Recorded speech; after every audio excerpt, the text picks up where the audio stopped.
recording settings folder. Settings. Hotkeys. Alt. And this button.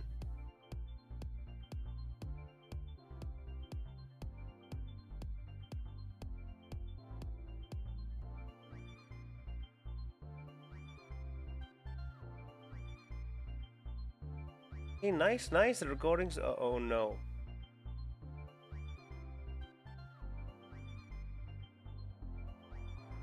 Are the recordings going to overlap and delete themselves?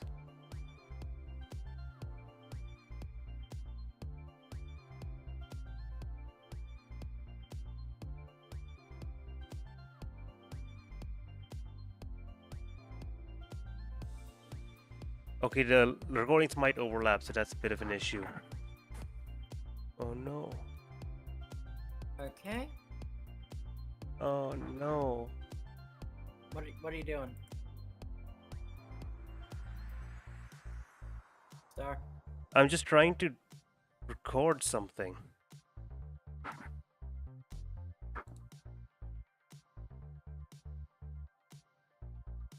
Second.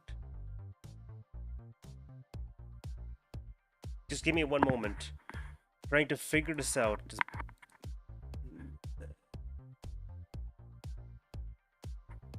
Yeah. Testing audio. Okay, can you speak something? Hello. Okay, that works. Oi. Okay, everything should work now. And if I click this button, okay, it didn't start recording immediately. I guess I'll just have to overlap it manually later. Man, you can tell how old this game is by its intro. Oh, that's what happened. Okay. This game is old as hell. Okay, everything should work now. Okay. Now it is time. Let us get It works! Huzzah! Okay. How do I... Okay. Right. I gotta send out the pings now. Okay. I'm sorry. Listen, it's all new to me. I'm new to this. I've never streamed before in my life. Ignore everything else. I have never streamed ever. Everything else you've seen is someone else. It's not my fault.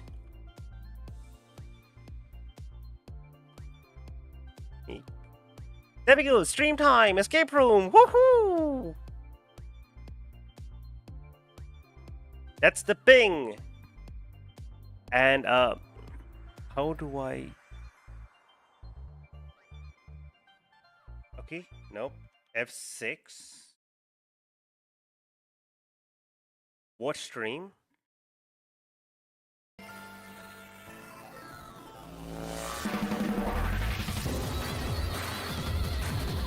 Why is it so loud? I'm gonna die.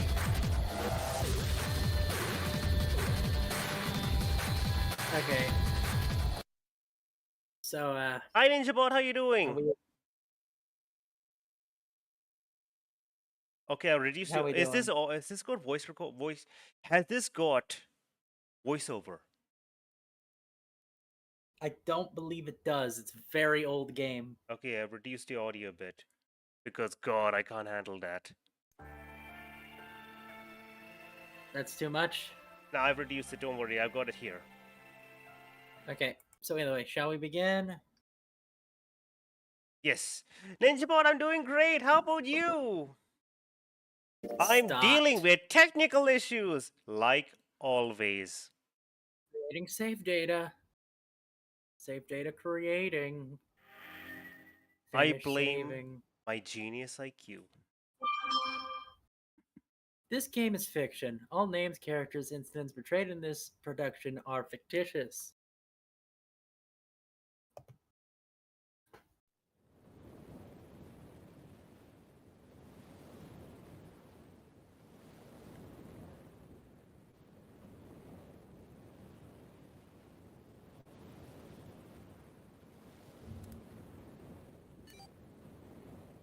9, 8, 7, 6, 5, 4, 3, 2, 1. Lift off. Boom!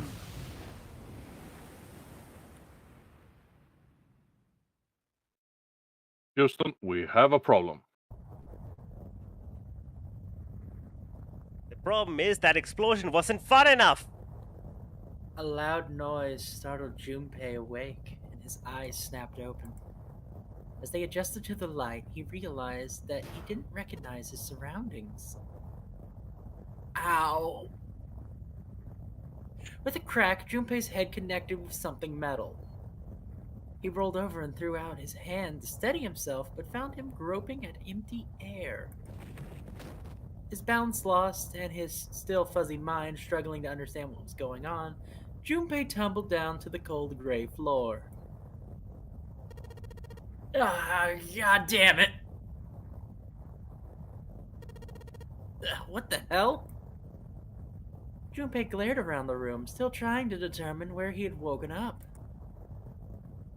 The fall had shaken the last cobwebs of sleep from his mind, and finally he understood where he'd fallen from. It was a bed. A 3-level bunk bed, in fact. Junpei had fallen apparently from the topmost bunk. His shoulder hurt, his knee hurt, his hip hurt, his entire body hurt. He could feel a bump forming on his forehead where he had slammed it against the low ceiling. He wondered if that bump was the reason he felt his vision wavering a bit, but that seemed unlikely. First he thought the tremor that ran through his legs was just another effect of his rude awakening, but as he looked around he realized it was real. The whole room was shaking. What was it, an earthquake, he wondered? It didn't seem likely. It was shaking too quickly for an earthquake. Then again, Junpei had no idea what it was, if not an earthquake. He tried to tell himself it was important. Junpei rubbed the growing bump on his head and gingerly climbed to his feet. His balance regained, he finally took his first good look around the room.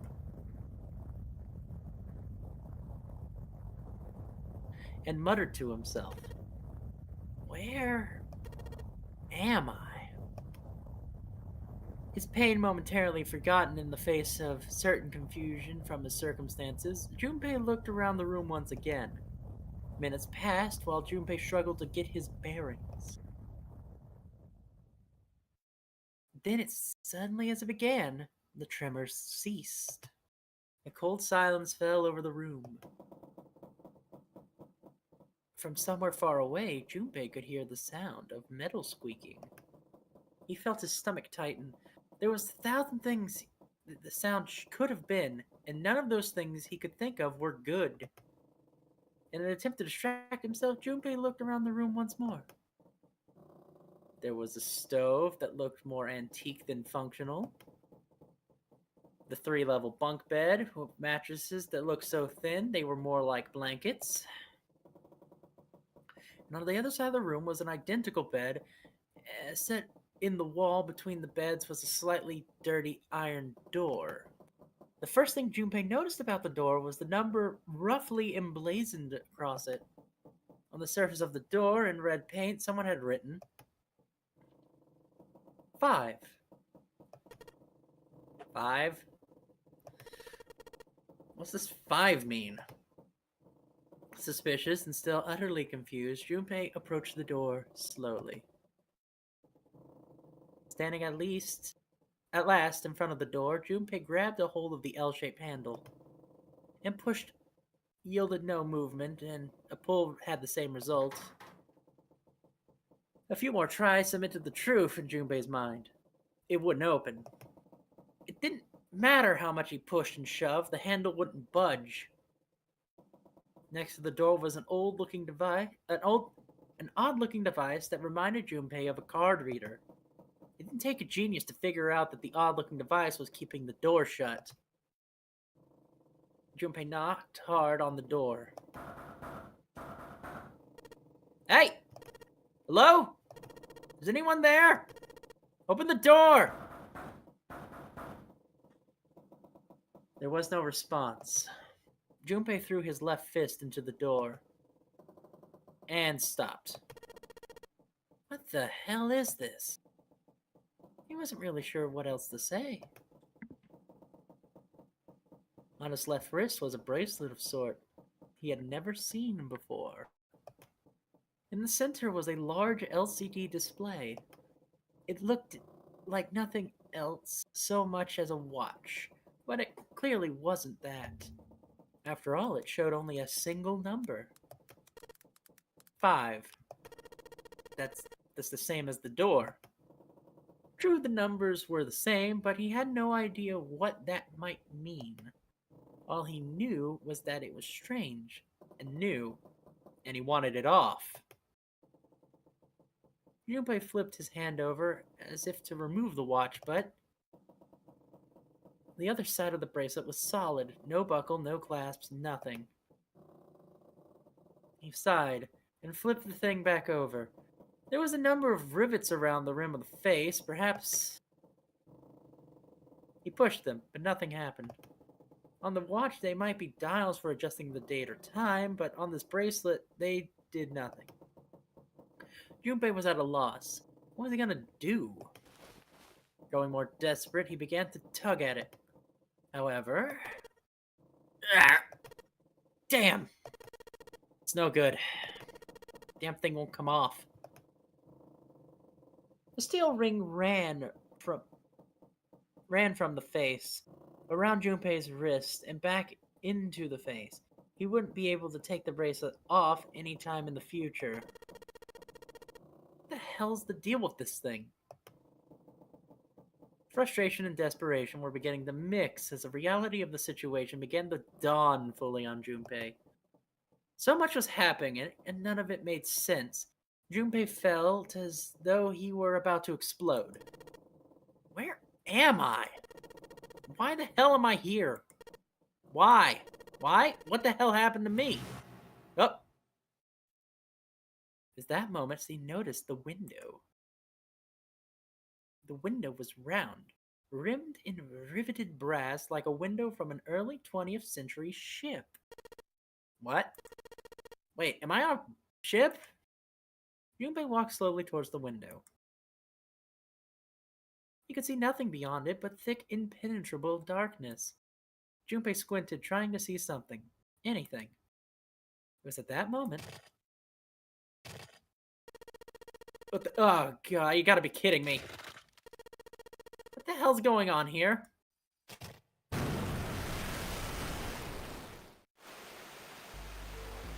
Cracks split the glass of the window, and for a moment, Junpei stared at it. Then the window burst and the water began to pour into the room. What the hell? God damn it! Junpei yelled and spun around. His feet slipping on the water already coming through the window, he ran for the door. Hey! Anyone? Is there anyone there? Come on, if you're there, just say something. There was no reply. As Junpei screamed and pounded on the door, the water began to rise. It was now ankle deep on the floor and rising quickly towards his knees. Things were not looking good for Junpei. Not good at all. He needed to find a way out, and quickly. Junpei ran a hand across his forehead, brushing the sweat out of his eyes, and looked about the room. It's time. Seek a way out! So this is what you meant. It's really cool that the lower screen is for narration and the top screen is for dialogue. Operations during escape. Basically, it's a point and click thing. So, you know, you want to click on things on the bottom screen and you can examine them with the top screen. And we're just going to skip this explanation because it's pretty straightforward what you're supposed to do, which is look at everything in this room. But anyway, what do you think of the opening? That was amazing. Okay, I get It sure got into the action a lot faster than, Danganronpa. But I assume that's because they only have 9 hours and not, weeks, potentially. Anyway, time to escape. I You don't. gotta. I don't All you have understand. to do I is don't get out of the understand room. this man's style. This man has All you no. have to do is get out of the room. This man has no. This man has no drip. Water keeps dripping through this window. It's like a waterfall. I don't think shoving something into the window is going to stop the water. In other words, if I don't want to die, I need to find a way out of this room. I have to figure this one out. There's a pair of simple chairs next to the table. The water's already up to the chair. About items. Blah blah blah blah blah. You'll find things in the room that you can interact with. You can obtain items to help you solve things in the room. It is an escape room after all. Have fun. God, these are long explanations. Why is the text yellow? Why that of all colors? Why not blue like the thing on your wrist? Or red like most of the other important things? We got this paper. They wanted to Investigate with stand out. item. Touch an item while the item screen is done. Blah blah blah blah blah. You can move an item 360 degrees, kind of like that. You know Ace what? Attorney. You know what? You know what I Side. find amazing. What? After such a super well-paced intro where everything got you hyped in the action immediately, there's a lot of tutorial. Yeah. There's a lot Okay, of text. so- a lot of useless We got text. this item. It's a picture of the RMS Titanic. Oh, burned up Titanic. There's nothing on top of the shelf. This door to the stove. It opens easily enough. Sure wish the door to get out of here was easy to open. Well, that solves the mystery of whether or not this stove has been unused before. What's this? Looks red. You got the screwdriver. Oh, hello, Combine screwdriver. screwdriver with this picture. What do you mean? Well, the screwdriver's got the screws off this, and here's the picture. A picture of an old cruise liner with this on the back. What do you mean? You know, something I forgot. I forgot this was actually unlike most bullshit, find your way out of an area situations. This is actually designed as an escape room. Yep. So either way, we just found the secret on the back of that picture that was inside the frame. Now we need to find more stuff. There's a key in the bottom of this picture. That's a key, all right. The little blue one. I wonder if it opens the blue suitcase that's right next to us. And there's a red suitcase.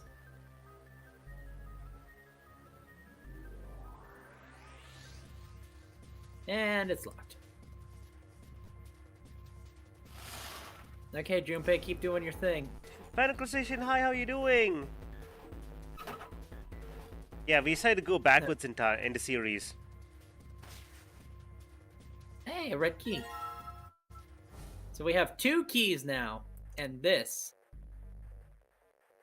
Okay, so we're full up left. Hold up. Junpei grabbed the key and shoved it into his pocket. He intended to leave immediately, but something stopped him. His reflection stared back at him from the mirror, but he had scarcely recognized himself. God, I am tired as shit. Look at that face. Wow. God, this man looks like he hasn't slept in 3 days. Which is strange because he was just sleeping. I know! What's up with my face? His confusion was well justified. His face was drawn and pale, and the dark circles under his eyes made him look as though he were nearly dead. Man, what the hell happened to me? How'd I end up here? Even as he said it, something in his mind opened, and a memory bobbled to the surface. It was the last thing Junpei remembered before waking up in this strange room. It was past midnight when he came home. Junpei shuffled up the stairs and opened the door to apartment 201. Inside was his apartment. A small, one-bedroom affair that ran him about $630 a month. Whoa, New York? He moved into it when he was in college, and so far he's been there for 3 years and 7 months. He stepped inside and turned on the lights.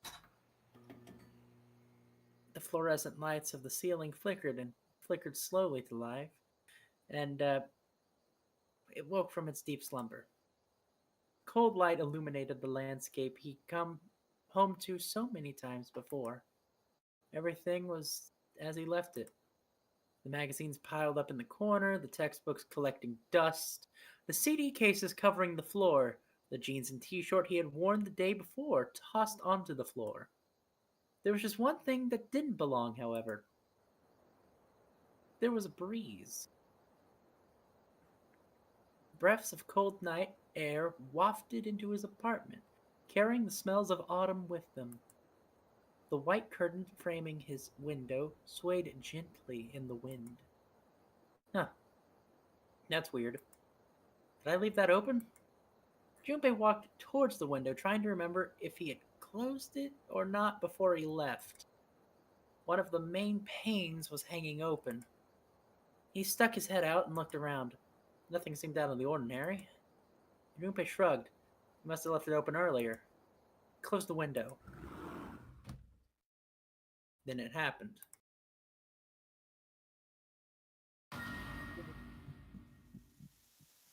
Junpei turned and found himself face to face with the mask of a man dressed in all black. The man wore a deep hood and a bulky gas mask. His face was entirely hidden. Junpei tried to scream, but all he could manage was a strangled croak. He tried to step towards the man, but his legs could no longer support his weight. Junpei collapsed onto the floor, a crumpled heap of limbs like a discarded puppet. Too late. He noticed the white smoke that was quickly filling his apartment. A small object, shaped distressingly like a grenade, sat on the floor in front of his face, hissing. The white smoke poured out of it at an incredible rate. The smoke had grown so thick that the details of Junpei's apartment began to fade into the white haze. He could feel his mind begin to fade as well, a white haze that was not the smoke creeping into the edges of his vision.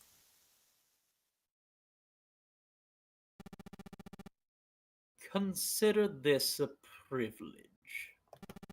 You have been chosen. A rasping voice wormed its way out of the gas mask. It was cold and harsh and distorted in some way Junpei couldn't put his finger on. You're going to participate in a game. The Nonary game. It is a game where you will put your life on the line. That was the last thing Junpei remembered. The white smoke overpowered him. The masked man faded from his vision, and he felt his consciousness fall away into the white mist. That's right. That guy with the gas mask. Son of a bitch must have taken me here. As for who the man was, or might have been, Junpei had no idea. Indeed, he wasn't even sure his assailant might have been a man. The voice had been cold and mechanical, likely passed through like a voice changer, and the body might have been covered by that thick cloak. Who was the man in the mask? You have been chosen, Junpei remembered that much, but what it meant was entirely beyond him. Junpei had no idea where he was or why he was there. There was only one thing in his memory that seemed important. You are going to participate in a game. The Nonary game. It is a game where you'll put your life on the line. The Nonary game, huh? What the hell is a Nonary game? God damn it. With a yell, Junpei drove his fist into the mirror. Nothing left in the mirror. So we're back. Okay, right. I held myself back. Bummer! I didn't know you were there too, Mr. Storyteller Man. Gosh darn it. Anyway, let's just climb up and look at this. Yeah, that's not gonna work. Well, I can reach this bunk. Might as well look through it. Huh. Damn. Nothing here. How about this one? Paper.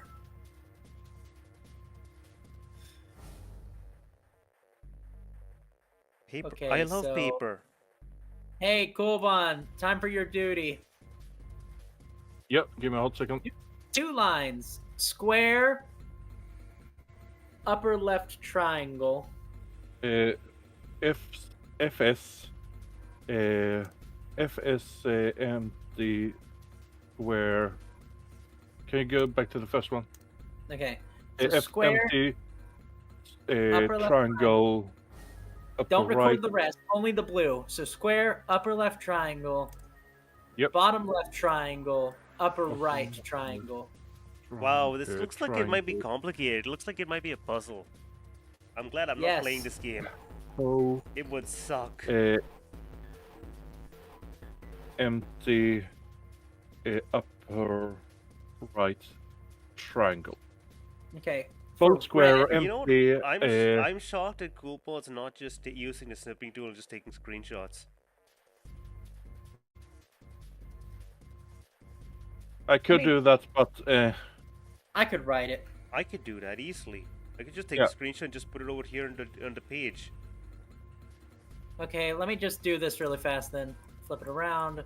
So we're dealing with solid square. That's 0, 0, 2, 6. 2, 6, and finally upper right triangle, empty. 3. 2. So 3. Okay, 0, 2, 6, 3. Back. Back. This one. Open. Suitcase. Doesn't matter what I do, this thing won't budge. Locked. Is it like the red one? It looks like I gotta put the key in the keyhole in order to enter a number. Oh no, you need a key also. Okay, let's see what happens if I put in this blue key in the keyhole. And nothing. I guess I'm gonna need a code for the dial. I don't care. I know how to push buttons. This isn't a mini game. This is putting in a combo. Do you know how to push buttons? Are you sure? You might have your grandparent might have put know. you your grandparent might have entered the numbers for you to get you here.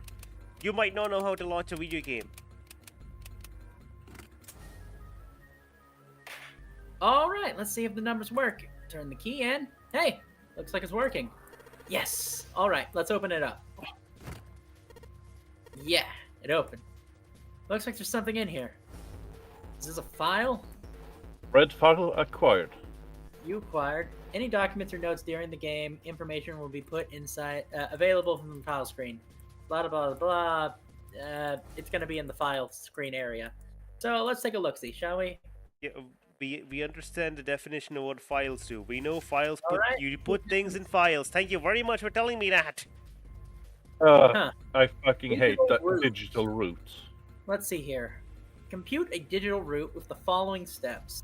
First, add all numbers in question to one another. If you end up with something greater than a single-digit number, add the digits to one another. Huh? For instance, if you have a double-digit number, Yeah. add the number in the tens place to the number in the ones place. Keep adding digits in this manner until you have a single-digit answer. The What? final single digit is your digital root. Example, the digital root of 678 would be 6 plus 7 plus 8, 21. 2 plus 1 equals 3. Oh, Therefore, the digital root of 678 is 3.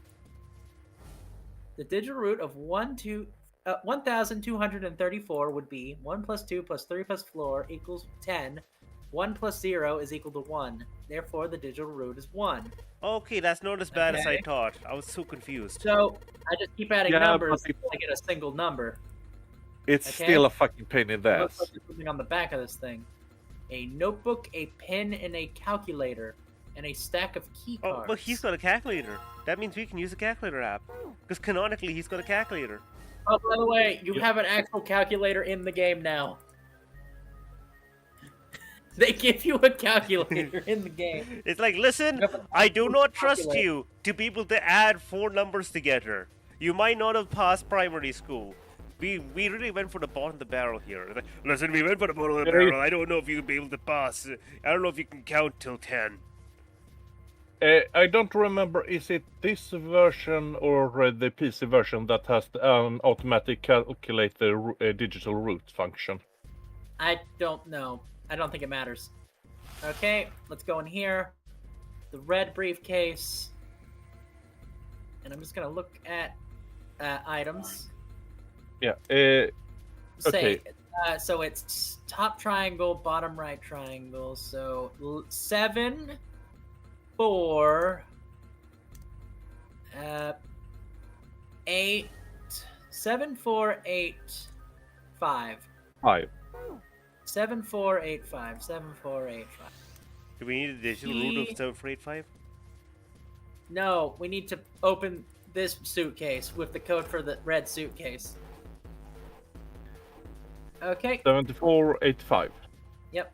Just gotta punch in the thing. Junpei, shut up. Junpei, baby. We don't need this again. We know we opened the suitcase. Junpei, no. You were written by someone better than me. Don't repeat the information you just found out. Yes. You I know, unlocked it. they seem to have a very It's low. open. They seem to have very low regard for people to be able to follow the You instructions. got a stack of red key cards. Yeah, you know, they seem to have little faith in people that they're gonna expect them to like keep failing their instructions, but they have a lot of faith in people that are gonna read all that bullshit text. The cards with numbers on them. I'm pretty sure this is where I'm supposed to use them. Okay, we'll slide the card in and see if it works. And... Huh? It's not working. Why? Damn it. No, that's right. I still have cards that I haven't used. Junpei, what we're supposed to do is combine our stack of cards into one stack of cards. You're not allowed to. That would be Okay, cheating. so I guess I'll take out the blue cards. Damn it. Not again. There aren't any more cards in here. I only got one other hint. Of course. Files! That thing about digital roots. A digital root. The digital root. What am I supposed to do with... I mean, I guess there's a 5 on the door. Do I have to get the digital root of 5? I think it might be 5. I'm not really sure about this, but it's worth a shot. Okay, let's see if this works. I just slide the cards in that give me a digital root of 5 from the greeter. So, what numbers can add up to 5? We have been Okay, given... let's see Wait, here. no, wait, 671. 671. 671. Becomes 14. 7, 1. Yeah, becomes 14. Well, that's surprising. Good job, That you Star. did that You got very our fast. All right, I think this is gonna work. Here we go. That's a new noise. Huh? Did it just unlock? Well, the light was red and now it's blue, so there's no doubt about it. There's nothing keeping me in here now. Time to go. Wait, fan of Chris Station. My favorite music playlist on YouTube is open. Oh, I love Resident Evil. Wait, my favorite playlist isn't closed. It's open. You found it! Whoopsie. Yeah, that's old. I don't use that one anymore. Accompanied by the wall of angry water, Junpei shot out of the room and into the opposing wall. Gasping to catch his breath, he looked around. He was in a narrow hallway. The water that had followed him out of the room was rapidly pouring out of the door. It flowed quickly down the hallway and slammed into the foot of the short flight of stairs. Close Just the door. 5 steps back, Close the door. at the top of the short staircase. Door! Another door! Junpei leapt up the stairs straight for the door. The door burst open and Junpei exploded out of it, only to freeze in his tracks. What other possible response could there have been for what he saw? What the hell? His voice trailed off and all he could do was stare. A polished floor stretched out before him. an ornate staircase rising up from the edges, each one of them equidistant from the other. Equidistant from the others.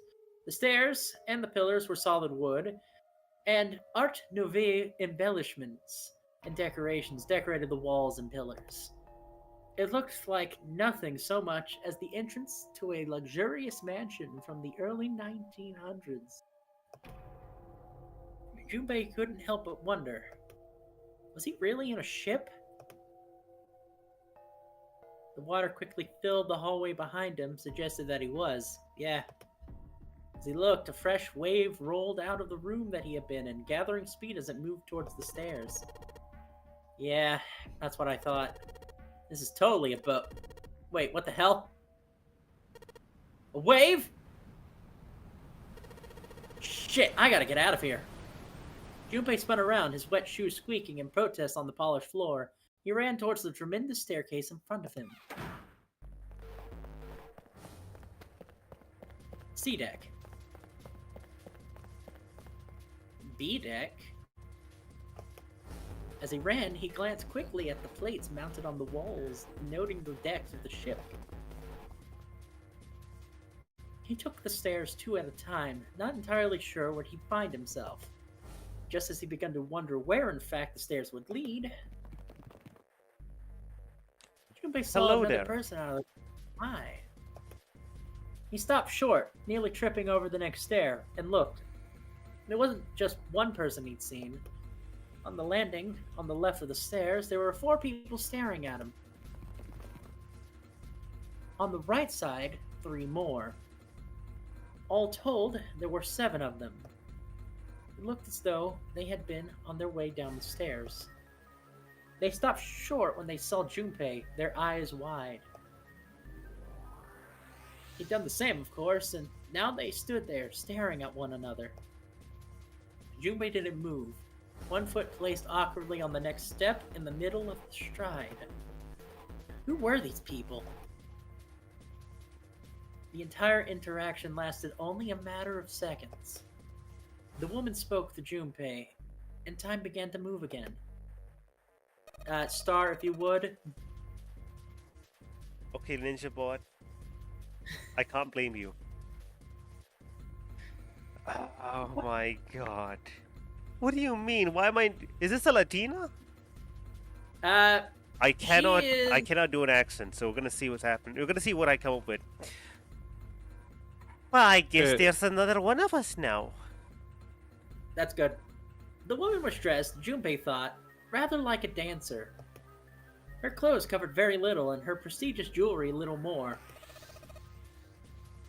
Hey, you, come on! Hurry! With no further ceremony, she ran straight past Junpei and towards the doors behind him.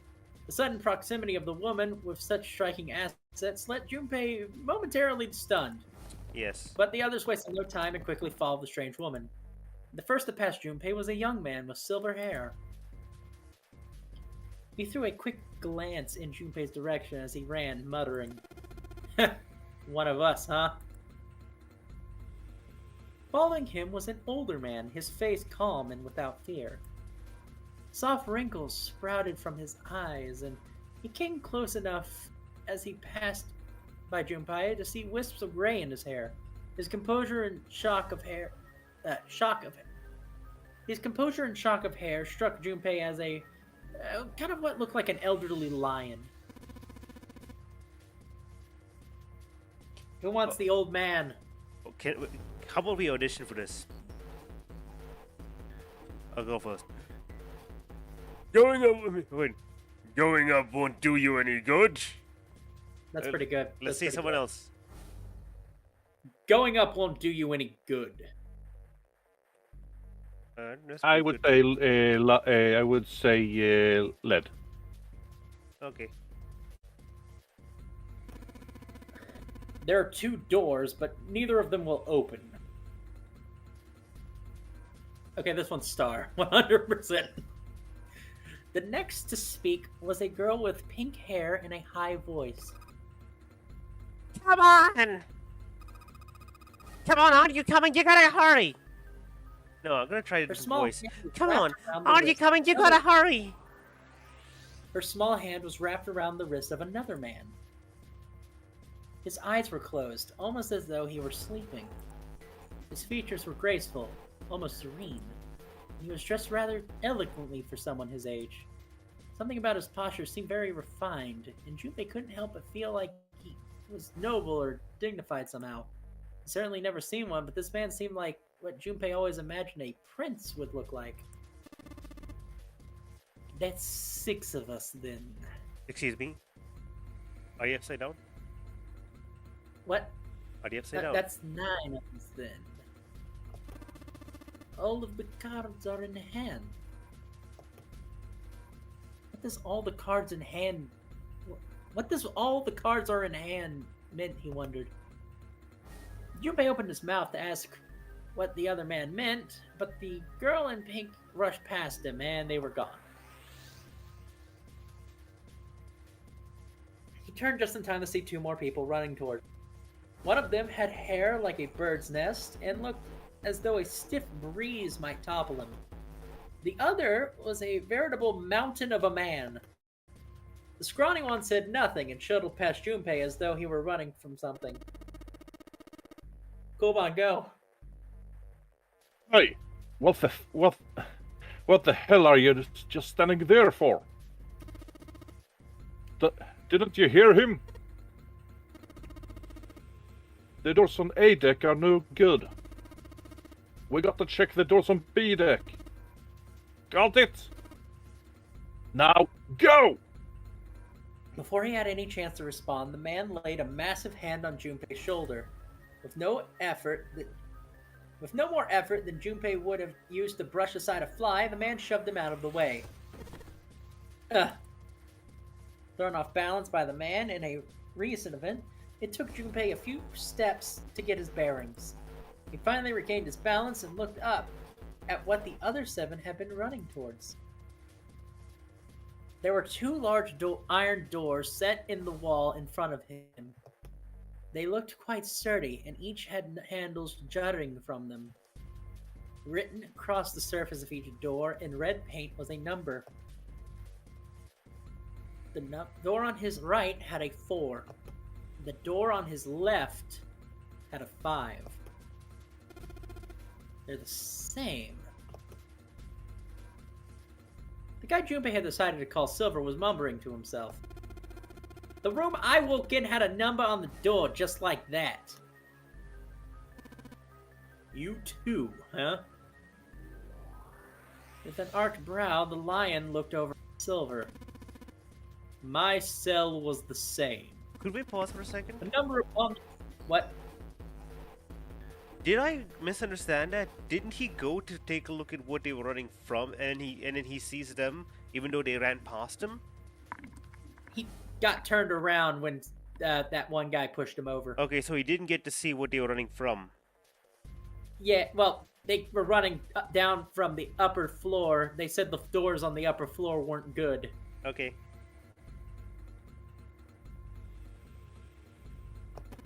I opened it and ran down the hallway outside and found myself in a rather grand room. Full of stairs, as I suspect, did the rest of you. It was as though the floodgates had been opened. They all began to talk at once. Me too. I did that too. Yeah, the door with a number on it. It soon became clear that each one of them had awoken in a room with a locked door, solved the puzzle to escape, and that we've all ended up in the same room. Almost as though we have been guided here.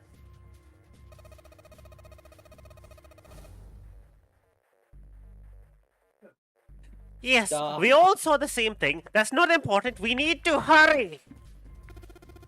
You think I don't know that, lady? Well, Before if the you dancer did had know time it, you don't make it obvious. Silver was already running. He grabbed a hold of the door labeled 5 and pulled. However... Fuck! It's not opening! The damn thing won't even budge! Who won? Go on. Go on. He Did said you it. hear that? Okay. No. Oh. Move! I mean, I didn't hear, but I just assumed it. Move, you're in the way. The mountain grabbed Silver's shoulders and tossed him aside. The mountain. Really good at just throwing people, apparently. Yes. Is he good at throwing Kraft doors, cleared though? Then threw himself at the door. Once, twice, 3 times, 4 times. The door shook as his body slammed into it, but there was no signs of breaking or opening. The mountain threw himself at the door again. And 5 times. Junpei came toward the door 4. Next to the door on the wall, there was a small box. It looked just like one of the ones he had seen in his room, the card reader next to the door. If it was the same, then the door was lightly locked as well. Still, he had the check. Junpei grabbed the handle and threw all of his weight onto it. It was locked as tight as the door next to it, he suspected. Damn it! Junpei punched the door. It did not respond. Were these the only doors, he'd wondered? Barely finished that thought when the C-deck plate he passed on his way up sprang, unbidden into his mind. His body moved before he had time to think. Junpei turned and ran towards the stairs. He had scarcely taken a step when, at the top of the stairs, next to the ornate clock embedded in the wall, he saw a person. It was a girl. Wait. Is that person number 12? A 10? 9. This is the 9th person. I love her fashion sense. You also get this character star. Okay.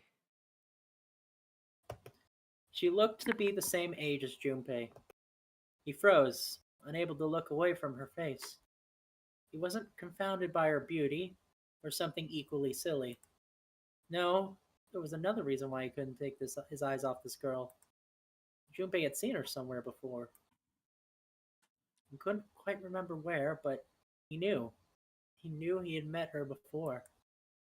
The girl, too, stared at Junpei, similarly stunned. Her response suggested she'd seen him before as well. Without saying a word, Junpei walked slowly towards her. She didn't move. It was almost as though she was held in place by some sort of magic spell. As Junpei stepped onto her landing, the spell broke. No sooner had he set foot down that the whole ship shook a second time.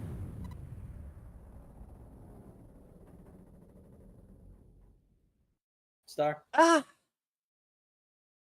The quake caught the girl unprepared, and she fell.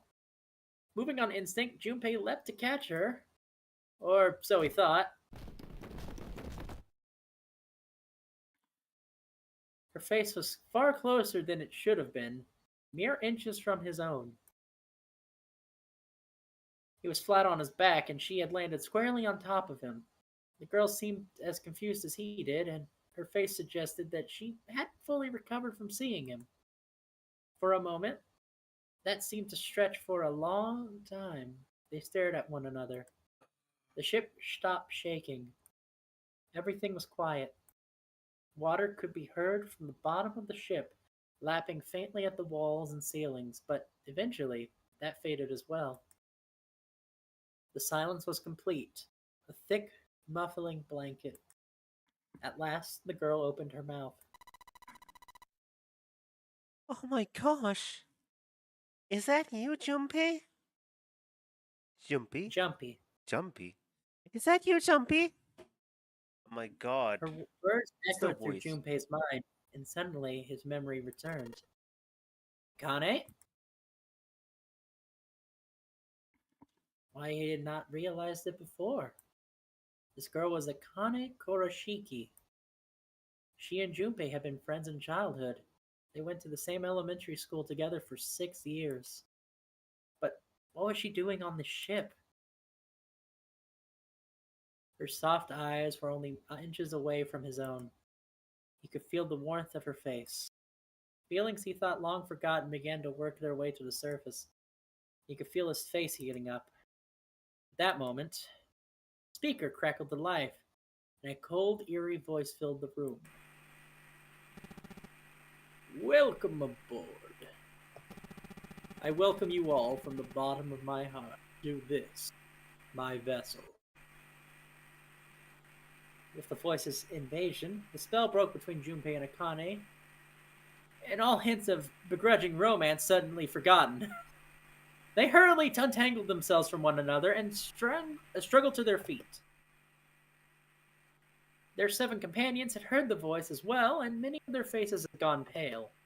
They looked around frantically, desperate to locate the source of the voice. At last they found it. A speaker set into the ceiling. I am Zero, the captain of this ship. I am also the person who invited you all here. The voice was harsh, obscured occasionally by the crackle of static. But Junpei recognized it. How could he have forgotten it? It was the same voice he had heard from the man in the gas mask. Hey, asshole! What the hell is this? Come on out here. I want to get a look at you. What do you mean to do with us? I mean to have you participate in a game. Some of you, I know, are familiar with this game. The Nonary game. It is a game where you will put your life on the line.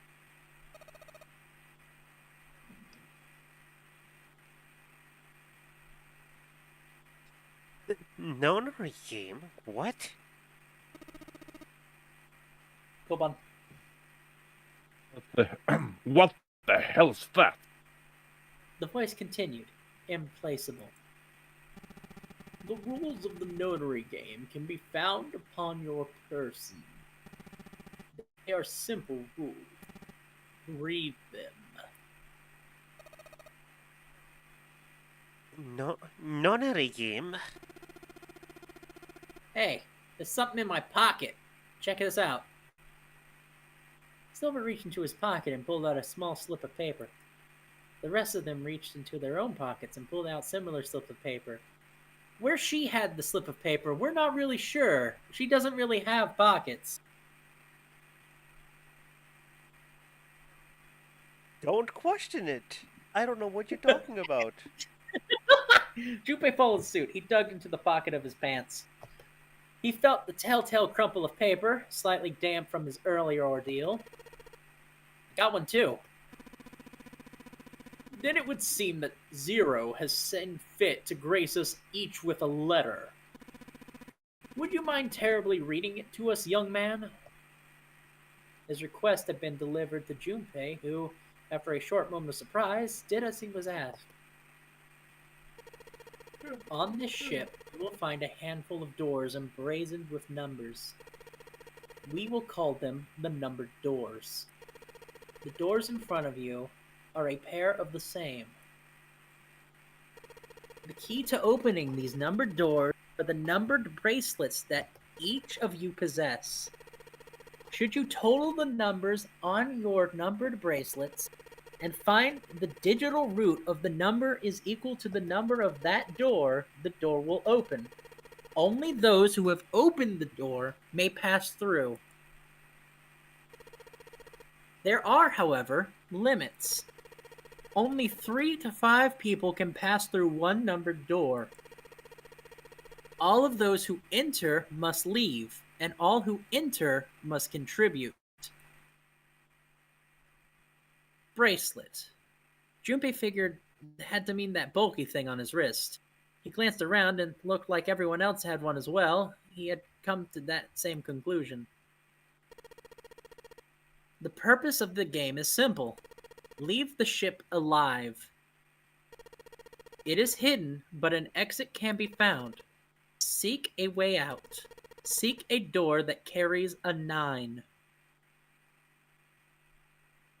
Junpei had reached the end of the letter. There was a long moment of silence, and then the speaker crackled to life once more.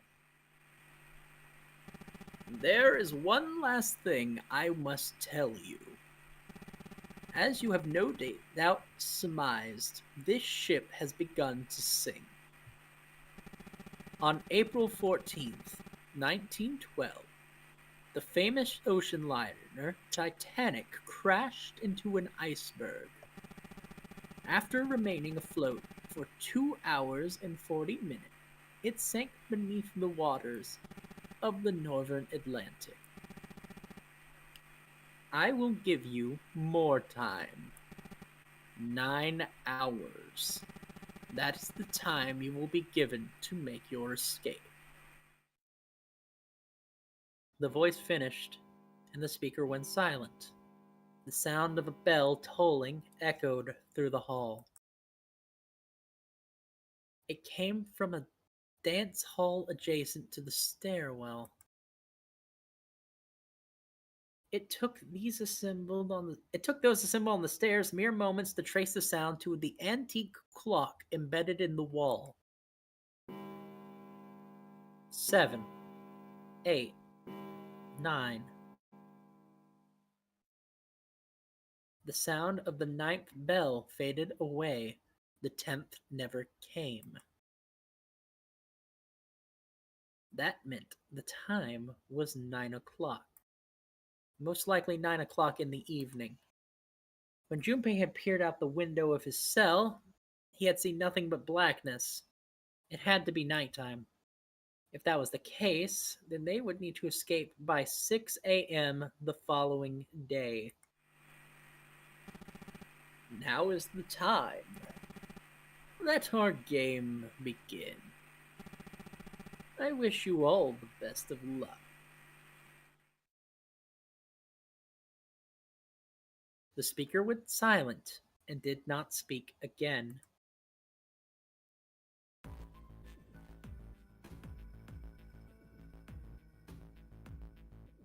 Silver yelled at the speaker with a language coarse enough to embarrass a sailor, but the rest of Junpei's companions were silent and deep in thought. Junpei, too, was consumed by his thoughts. There was a great deal he didn't understand. Who was Zero? What was the Nonary game? Why had he chosen to make him part of it? Was he a criminal who took delight in playing with his victims? Or did he have some other purpose? And why had Junpei been chosen as part of this insane game? Why had any of them been chosen? But one question was foremost on his mind. Akane. They hadn't seen each other since elementary school. Why had she appeared now? Coincidence? No, that seemed impossible. There had to be a reason. He didn't know what it might be, but there had to be a reason. Very well. The lion's voice seemed oddly loud in silence. Standing around here won't do us any good. Best we get moving, don't you think? Get moving?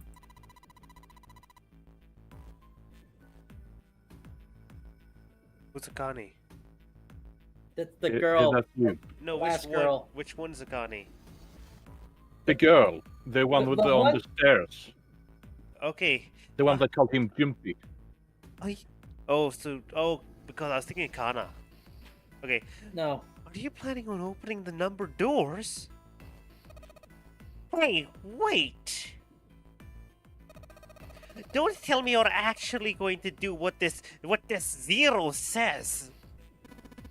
No, it's not what I mean. The lion shook his head, mildly annoyed. I'm saying, let's find another way. After all, we haven't really examined this place yet.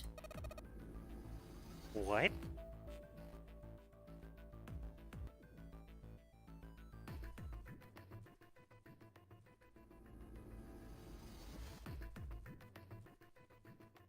God, I'm excited for this game. Their separate investigations finished, all 9 people returned to where they left one another. The result of their work was nothing. They were completely sealed in. Their hard work had not gone completely to waste, however. They had learned a number of things as they scoured the parts of the ship they could reach. It seems that they were confined to decks A through C. C deck was as far down as they could go, however, the reason being the D deck was completely submerged. Strangely, however, the water had risen no higher than D deck. The flow seemed to have stopped somehow, as evidenced by the surface of the water on D deck, which was as smooth as glass. The prince knelt down and gently drew his hand across it. Perhaps this Zero fella has used some sort of remote control to seal the watertight door lower down.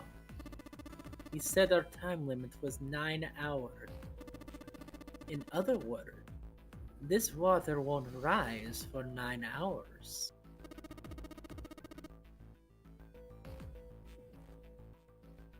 Then you're saying we won't sink to them? Well, that might be a little too optimistic. No point in wishful thinking. There were 3 metal doors on C deck. A single door stood off to the side, and 2 more on the wall facing the central staircase. None of them had numbers or verification devices. They were, however, locked like any other doors, and no matter how much they pushed and shoved, the doors refused to move. The mountain and the lion threw themselves against them a few times, to no avail. The door on the back had a keyhole. Just above it was a strange mark in the shape of a circle surrounding a dot. There were 2 other doors on C deck as well, but it was clear that those were elevators, as each of the buttons next to them had an upside-down triangle. I tried pushing the button. No response. Apparently, there was no power running the elevators. To the left of the elevators was a card reader. The symbol reader also had a strange mark on it. Kind of looked like a lowercase h with a dash in the middle of the stem. Junpei stared at it a while. Makani, yes. That is the symbol of Saturn. It's an astrological symbol. Then the mark on the other door? I think that was the sun symbol. They had seen the same symbols on A deck. There was a door on either side of the stairs. The one on the left had a keyhole with a similar symbol engraved on it.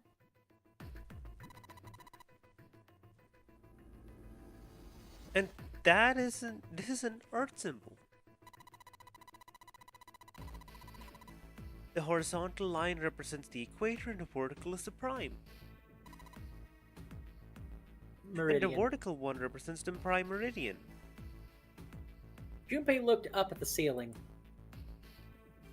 There was a great circle cut in it, perhaps from a skylight or a glass dome, but it had been filled with a gargantuan metal plate. The metal looked very solid. Anything short of an explosive charge was unlikely to damage it. There were several windows along both sides of the ship, or at least there had been. I'm getting some Danganronpa vibes flashing here with how many things are bolted shut. Well, original They too inspiration, were I guess. Well, this is the game they made before Danganronpa. Yep. In other words,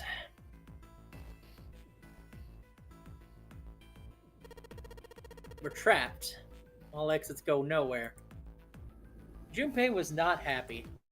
The girl with pink hair spoke up. Well, I'm sure they go somewhere. We just can't open them. Then the mountain spoke. You don't know. That far we know they just open the walls or take us in circles. The prince did not agree. No, I'm sure they go somewhere. Otherwise, what point would there be? and we can open them. Well, 2 of them at least.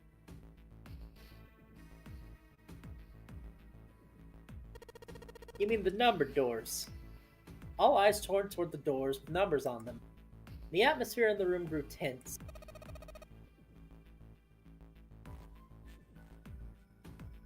Hey, wait a minute. I think I said this earlier, but I don't think we should do that. The dancer moved in front of the doors as if to block them. We'd have to be crazy to open these doors. Crazy. If we do that, we're doing exactly what that Zero bastard wants to do. Suddenly, everyone began to speak at once. I agree. I don't. That's a terrible idea. We should keep going. We should stay here. We don't have any way to open any of these doors.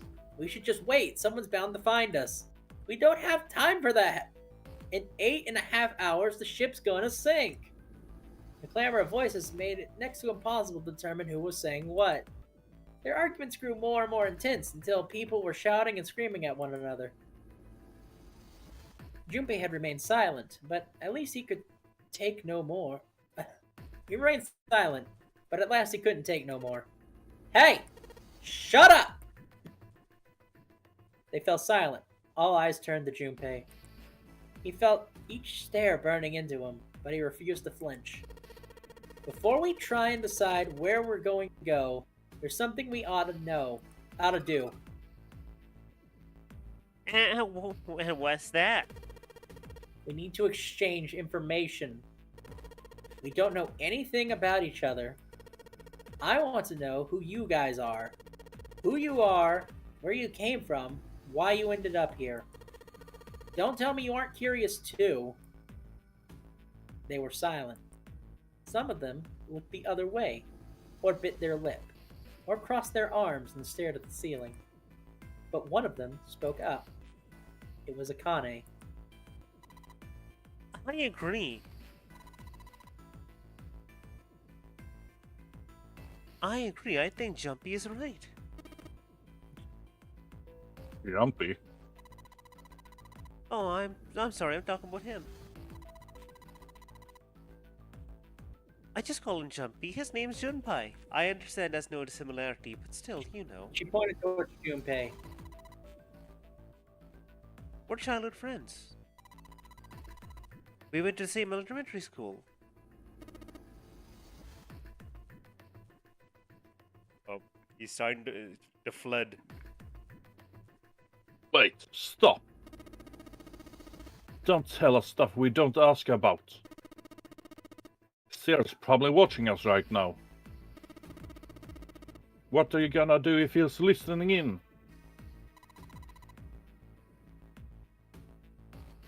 Would that be bad?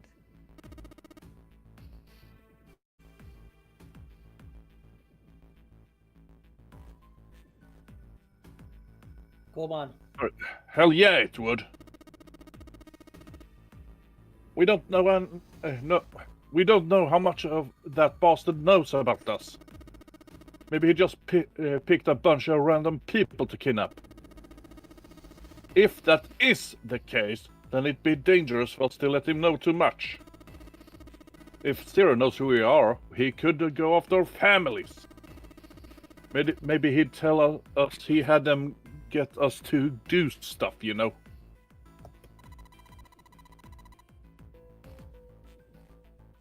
But we still need to know what our names are.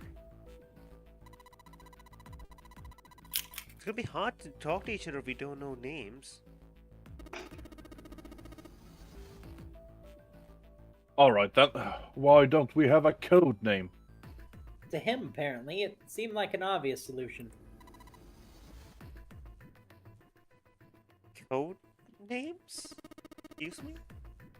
Yeah, we'll pick something. Like, I'll be 7. 7? Why are you 7? Says, It seemed like a fair question. Because I'm fucking 7 feet tall. oh, numbers. Also, his bracelet number says 7. Oh, I get it. Yeah, that's a good idea. He smirked. What do you mean? All right, then. Then I'm gonna be Santa. Bomber. For some reason, I mean, Bomber, for some reason, Ninja was asking, yo, lad, liking your chips? I'm not eating chips. Not eating anything. Anyway, I don't know why, but I drew Junpei. Yeah. Anyway, any of you chumps know Japanese? No? Well, San means 3. So I'll be Santa. You know, like Santa Claus. Fits, don't you think? Then your bracelet number. Yeah, it's got a 3 on it. Good job, Grandpa. Just like the mountain done, Silver thrust out his left hand. Oh, he's Sure enough, the face of his missing. bracelet read 3. Very well then. I'll go next, shall I? My bracelet number is 1. Given that, I think Ace seems appropriate. Wow. Well, happy Lotus. I'm sure. Okay, well, a happy Lotus then, as I'm sure you all know it has 8 petals. That means, of course, my bracelet number is the same as my hairstyle. 8. I would appreciate if you would call me Snake. Because 2 snake eyes. My bracelet number is 2.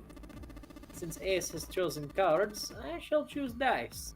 Snake eyes, clearly, which is particularly relevant given that I am blind. Oh, he is. What? Really? He kept his eyes closed during the entire ordeal, so I guess that suggested something strange, but to hear it said so casually, kind of surprised. Huh. Everyone seemed a little nervous at the prince's proclamation, but no one seemed to know how to react to it. There was one person, however, who didn't seem that surprised at the girl with the pink hair. I want to be Clover. Me. You know, 4-leaf clover. 4-leaf. Good luck, you know. Yeah. Yeah. Looking almost bored, she held out her left arm. Oh, bored. Shit, I had a complete wrong expression for her. Like, I want to be Clover. Yeah, I want to be Clover. Yeah. The face of his bracelet showed the number 4. They came around the Junpei. He held out his bracelet. Okay, so my number's 5, so my codename's gonna be... Like, why even have one? I mean, it's not like there's any point to it now. It's your name's already been revealed. Everyone's gonna ruin Junpei's fun. His answer cut him off mid-sentence. I mean, we all know your name already. You're Junpei. Oh. They all nodded. I kind of stepped forward nervously. Then you should all call me by my name too. Because, I mean, it doesn't seem... The mountain speaks. It doesn't seem fair to Jumpy. You thinking it's not cool for you to hide your name after you told him his. Kane fidgeted awkwardly. Junpei decided he needed to do something. What's your bracelet number? It's 6. Then be called Sex. She hesitated a moment, then held out her left hand. Is it 6 or is it 9? Bracelet's face showed a 6. Is it a 6 or a 9? Junpei looked at it for a moment. It's a 6. thought, Oh yeah. all right then. Why don't we just call you June? June? Yeah, you know, 6th month in the year. So you're June. Jumpy. Connie needed her hands and looked at Junpei, uncertain. So, I'll be right He back. smiled at her, Step away reassuring for her. like Got it. So, how's everyone doing? Ninja, what do you mean? What did I say? Is Is it the fact that I said he had the pog face?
Okay, so we should probably say something to keep audience attention.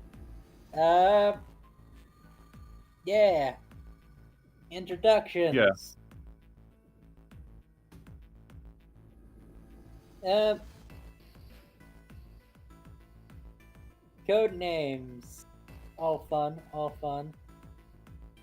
Okay, I'm back. My god. Oh, thank fuck. I gotta be honest. Jumpy, his fashion sense is lame AF. Is it because of the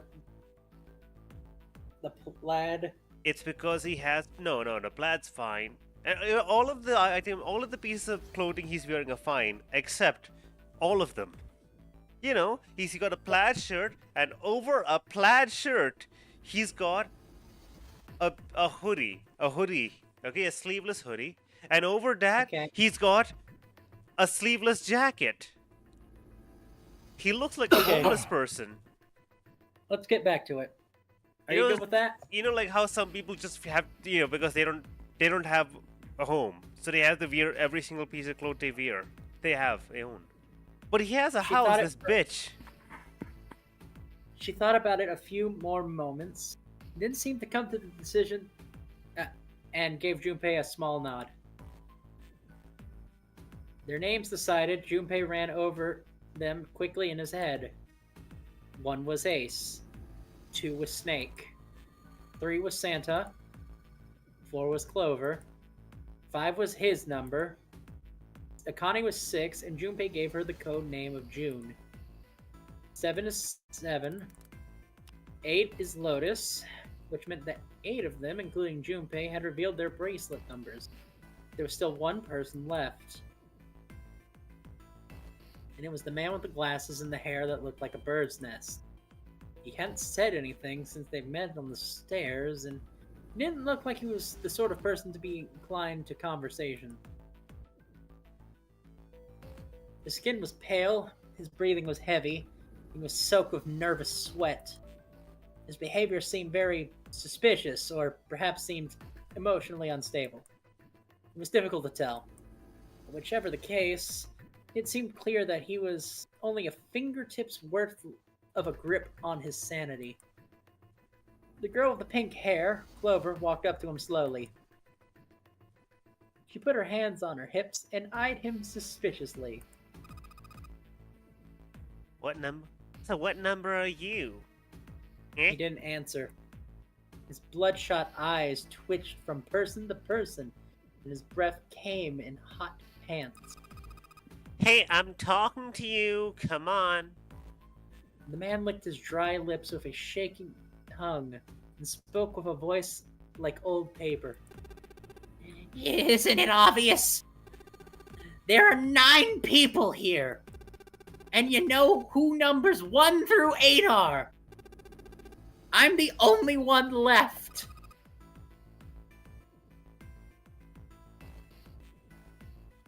Sheesh. Wow, so you're 9! Yeah! He extended a trembling arm. The bracelet did indeed say 9. Clover looked at it contemptuously. So what's your code name? Code name? What do you want us to call you? Come on, we don't have all day. We all make up names. You should too. Come on. I don't need one. Why not? Because I'm not going to stay here with you. Okay. He took a shuddering breath and exhaled. Clover looked at him with something very like disgust. Wow, you got some sort of plan, buddy? Hey, pal? I do. Yeah? Well, what's that? Mind sharing with the class? You sure you want to know? Yeah, try me, bitch. All right.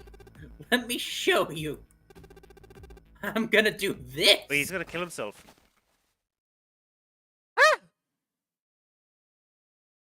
By the time they realized what he was doing, it was too late to stop him.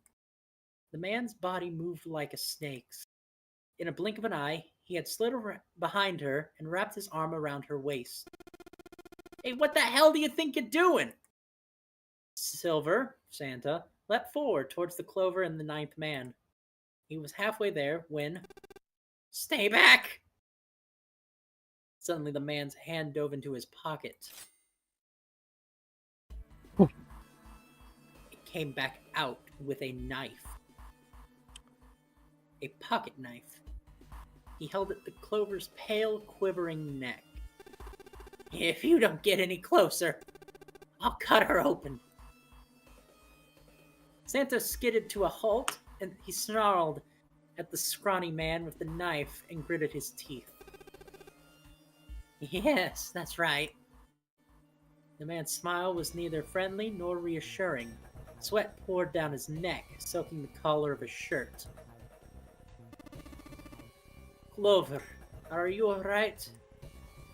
The prince, Snake's voice, sounded oddly concerned. Oddly. Yeah, I'm fine.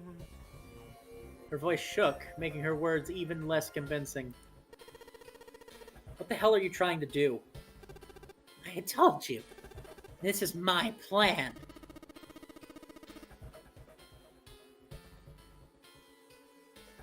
7. Am I 7?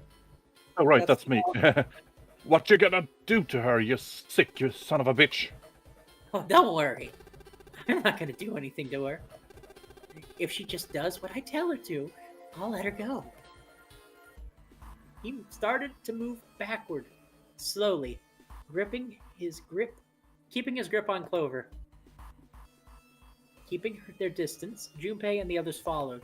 Eventually, the man reached the wall. He gave a start as his back touched it, then glanced around quickly and spoke. Oh. Verify! Huh? The left! Look at your left! Do you see the device on the wall? But you need 3 people. Place your hand on the scanner panel, the round part. Oh, what if I don't? Bitch, I got a The knife man here. stopped, glared, and he looked like he was about to choke. Are you an idiot? What do you think? I could slit your throat right now! I'll kill you if I have to. All I need is your bracelet. Just do it! Do it now! He pressed the knife against Clover's neck hard. Slowly, she stretched her left hand out towards the device. Her back was to it, and she could feel around for a moment before she found the circular panel. It made a cold electronic noise, and on the display above her hand, an asterisk appeared. Oh, really? Well, that's how it works, Junpei thought to himself. By placing one's palm on what the Knife Man had called a scanner panel, the user's bracelet number would be added to the device.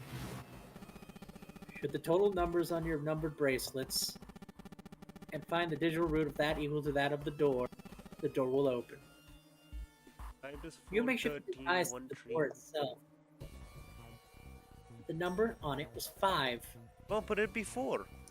9 plus 9 plus. Knife Man seemed to know a little more about the device's operation than he should. How had he known exactly what to do? Good. You're done. Next! His bloodshot eyes crept from person to person until finally, they stopped on the lion, Ace. You, right? You're the one with the number 1 bracelet, right? Yes, I am. So? Then you're next. Just verify your number like this little brat did.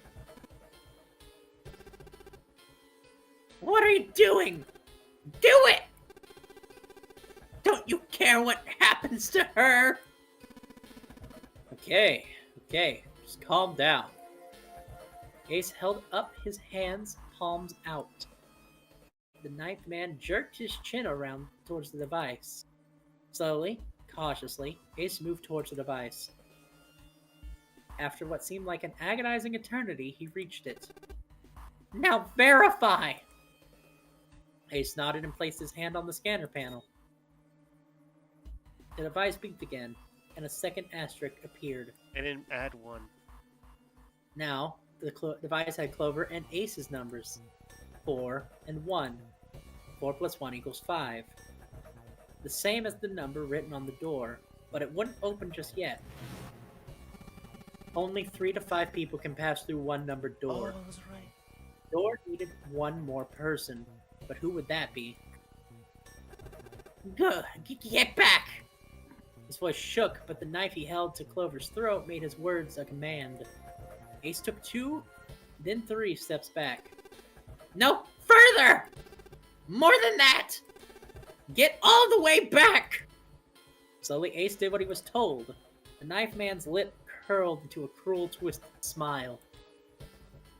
That was when Junpei understood his plan. Clover's 4 and Ace's 1. Added to the man's 9. 4 plus 1 plus 9 is equal to 14. 1 plus 4 is equal to 5. In other words...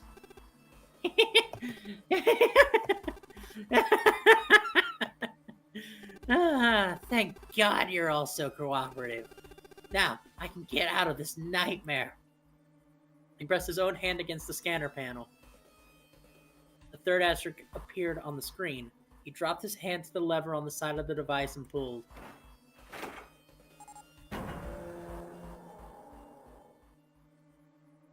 The door opened with a heavy metallic groan. He let go of Clover. Wait! Junpei leapt towards the Knife Man, but he wasn't fast enough. The man shoved Clover. Ah! Star. Yeah, it didn't. You didn't hear it. Okay. And hopped through the door. Did you hear it? I hear you. Yeah. Now. Okay. Have a good one, guys. What's the beeping? I'm gonna go ahead now. Well then. Goodbye. He raised his hand and waved, a twisted smirk on his face. Then he was gone.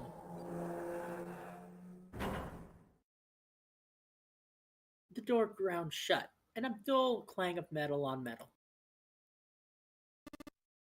Clover, are you alright? Snake ran to Clover's side as she lay on the floor. Yeah, I'm fine. She climbed unsteadily to her feet, and once there, leaned heavily on Snake's shoulder for support. Junpei ran to the door. The others followed him. Several pairs of hands grabbed the hold of the handles and pulled. They grunted and strained, but... Shit. Won't budge. That was when Lotus, the dancer, spoke. Her voice was quiet. Do we hear something? Like what? Like some sort of beeping. Yeah, we heard beeping. Junpei pressed his ear against the cold metal of the door. The others did the same.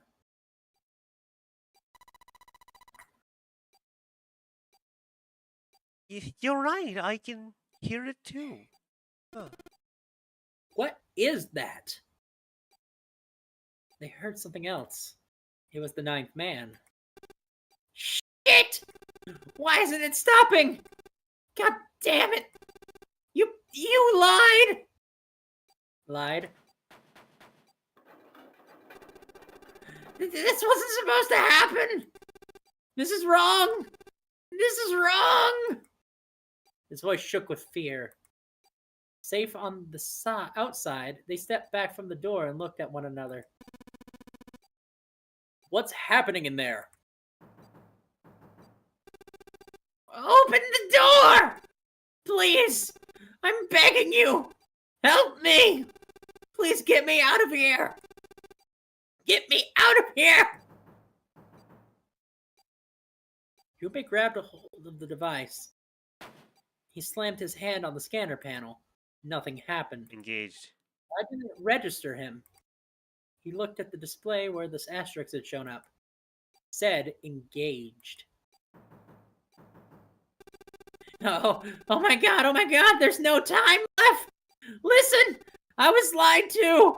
He lied to me! He put me in here! I was him!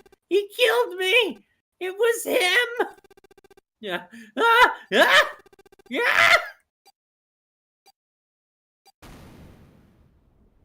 Blew the fuck up. Whoopsie doodles. My god! The explosion rocked the room. Instinctively, they ducked. They stood up slowly when they realized there was no danger. No one spoke. Silence filled the room. In that silence, the electronic tone that echoed across the room sounded as a gunshot. All eyes turned towards it. It had come from the device mounted on the door. The display changed from engaged to vacant.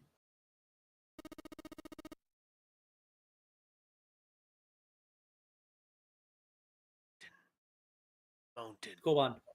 My mountain. Let's see if we can open it. 7. The mountain swallowed hard.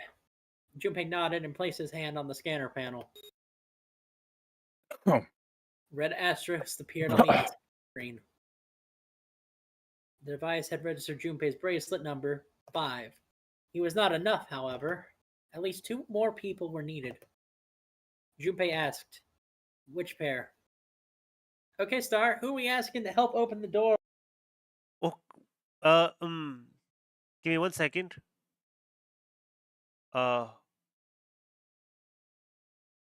Yes, right there, Ace and Lotus, first one. You want? Okay. Because Ace, 9 plus 5, 14, 1 plus 4, 5. Well, it was 1 and 8, 2 Yeah. and 7, 3 and 6. They all add up to 9. Oh shit. So any of those could have opened the door. Oh, well, that was a waste of brain cells right there. I should have picked Clover. Ace, Lotus, you think you'd give me a hand here? The pun was a little on the nose, but the mood was still grim. Both Ace and Lotus lifted their left hands silently. He verified, she followed suit. 5 plus 1 plus 8 is 14. 1 plus 4 is equal to 5. They fulfilled the conditions. If they were to pull the lever on the side... You guys ready? I'm gonna open it. Junpei grabbed the lever, looked back over his shoulder. They stiffened and nodded. Junpei nodded back, then set his mouth in grim line. Wait. Then he slowly lowered the lever. Digibot, I hate you. There was a metallic groan, and the door slid open. A breath of air drafted out of it, carrying a stench that nearly made them gag. Junpei grimaced and put his hand over his mouth. Oh my god!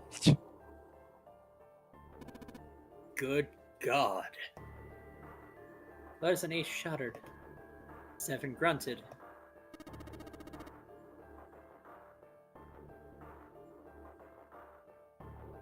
Mountain, go bond. That's pretty bad. Even Santa's voice was shook. He blew up. Appeared Santa was right. The hallway on the other side of the door was splattered with chunks of torn flesh and dark red blood. That's right, this ain't no Danganronpa. That's blood. That's real red. Well, They Get out of sacrificed here with that Pepto-Bismol shit. yeah, they sacrificed many pigs to be able to paint these cells. well. It's very off-putting. Anyway, June. Oh my god. The shriek echoed across the room. It had come from June. Then her strength left her and she dropped. As Junpei tried to catch her, the door groaned shut.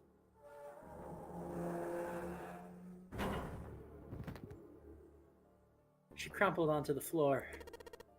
June, you okay? Junpei dropped to his knees to put his arm around her shoulders. That was when he noticed. Her whole body was feverish. She was radiating intense heat. The hell? Where'd this fever come from? June didn't answer. Her face looked like wax. Her whole body began to shake. All right. Let's just rest for a moment, okay? You think you can walk? She nodded weakly. Junpei lifted June to her feet and guided her to a nearby chair. Here we go. As gently as he could, he set her down in it. How are you feeling? Are you alright? She nodded, and all she did, a single huge tear rolled down the side of her face. Why? Why did this happen? Her voice cracked, broken by misery and grief, and choked by sobs.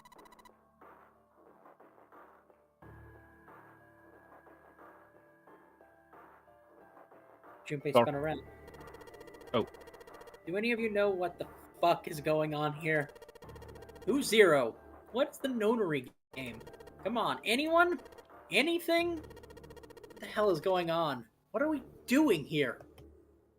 No one spoke. Ace, Snake, Santa, Clover, Seven, and Lotus. They simply stood there, 7 pairs of downcast eyes and 7 grim lines for mouths. June's body shook with silent sobs. They slowed, let the minutes tick by, and eventually they stopped.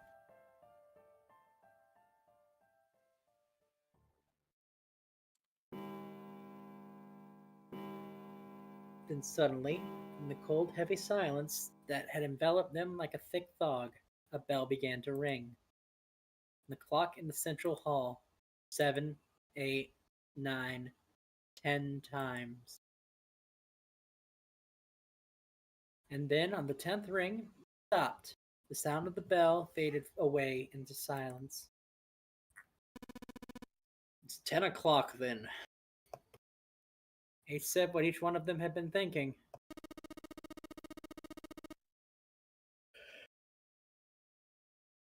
Who won? That means it's been an hour since Zero's little announcement. Seven's deep voice echoed across the room. Fuck! I've had enough of this crap! Santa leapt to his feet, his fists clenched. How long are we gonna pussyfoot around like this? We've only got 8 hours till the time limit the time limit that Zero was going on about is up. Let's get going already. Go, go! Santa's outburst fell on deaf ears. No one seemed to agree with him. They stared back at him, their eyes blank and their faces tired. Finally, Lotus spoke.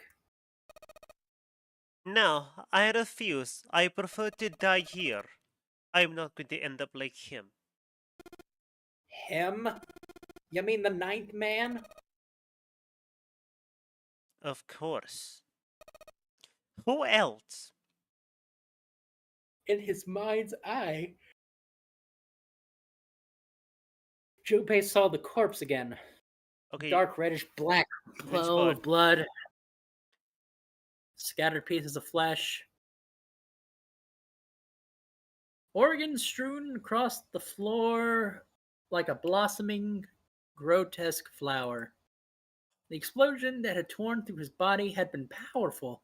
The ninth man's neck had been twisted at an odd angle. Junpei suspected the detonation had thrown him against the wall. Half of his face was crushed and the other half was covered in blood. Most of the abdomen had been emptied, neither by the explosion or, well, by gravity. He had landed on his back, and the stark white ribs jutted out from his chest like the legs of some sort of macabre crab. Okay, that's like really graphic. That's why they're not showing it to us. Yeah, but that's such a graphic description. Also, Ninja Boy, don't forget, they spent the first half an hour looking around, essentially. Junpei felt It's something a visual novel game. What do you in his expect? stomach. I think he just screwed up. Eyes went up, and Santa continued. Probably set off some kind of trap, and that killed him. I'm not gonna screw up like that. I'm getting out of here alive.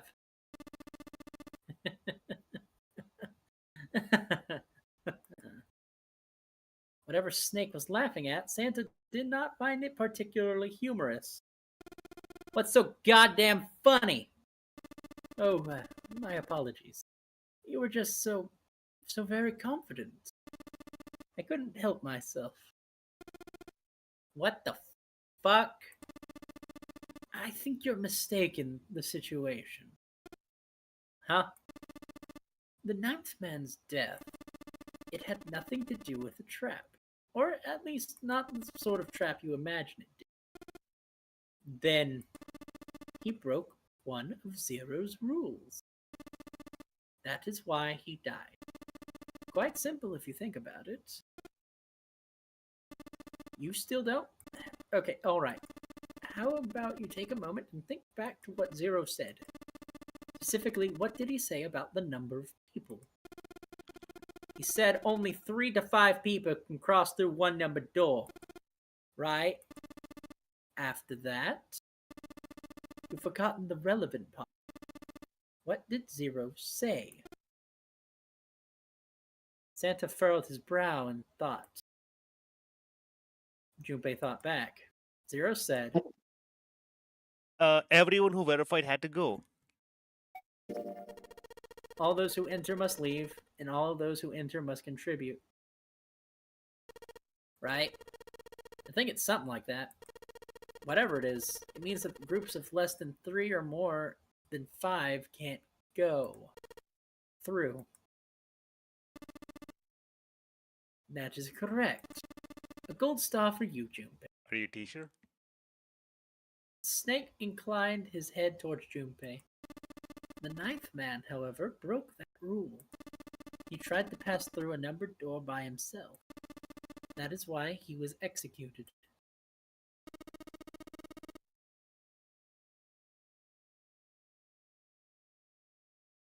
Oh, it's almost time Then already. Zero's watching us from somewhere, making sure we don't break any rules. Oh, I'm not sure of that. Why not? Because this execution system is entirely automatic. You didn't notice? There's no need for him to monitor us. What do you mean? Snake looked at Seven with what could only be described as pity and sighed. Oh, come on. Very well. I see it must be me who tells you. I've waited long enough, I suppose. I hope Zero might spare me the trouble, but this seems increasingly unlikely.